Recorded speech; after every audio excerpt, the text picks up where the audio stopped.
okay, for the 900th time, I really don't want to talk about Hillary Clinton anymore, but she won't go away, so I'm put in a position where I have to.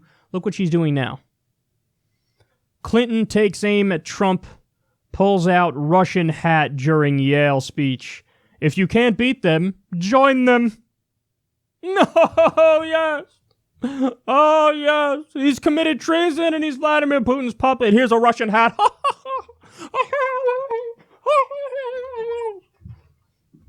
So of all the things that Donald Trump's doing, all of them, a tax bill where 83% of the benefits go to the top 1%. He's bombing 8 different countries, including bombing the Syrian government without congressional authority. So it's an illegal, unconstitutional bombing campaign. Deregulation of Wall Street out the wazoo. Waging a war on the middle class. 2 million people, 3 million people lost their health insurance his first year in office because of his executive orders destroying Obamacare. Of all the shit you can go after Donald Trump for, Russia!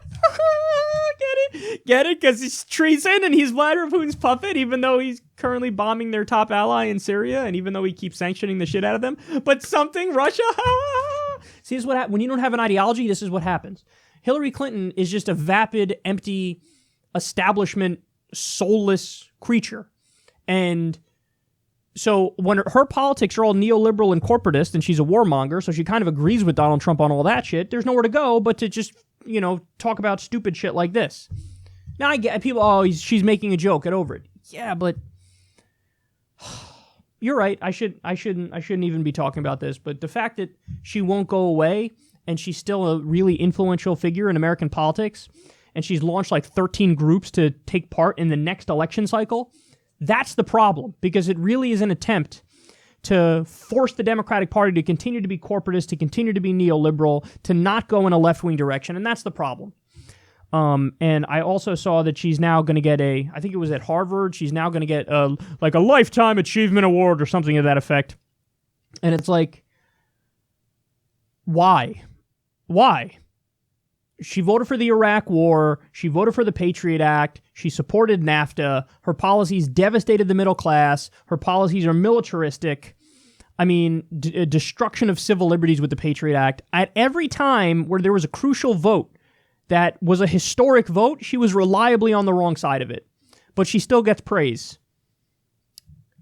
I think the thing that frustrates me the most is that the most odious parts of Donald Trump's agenda are things she, by and large, agrees with. In some areas, she's not as bad. I don't think she would have pulled out of the Paris Climate Agreement. I think when push came to shove, she would not have pulled out of the Iran deal, even though she wasn't for it originally. But I think what bothers me is how similar she is to Donald Trump, but how the media kind of whitewashes that and acts like that's not the case. And what's left is, glowing praise and awards and ridiculous joy over the fact that she's making a joke that's based in something that's not true, Like, oh, Russian puppet. You could have just went with dumbass, warmonger, corporatist, but since you kind of agree with the warmonger part and kind of agree with the corporatist part, doesn't land as well, does it?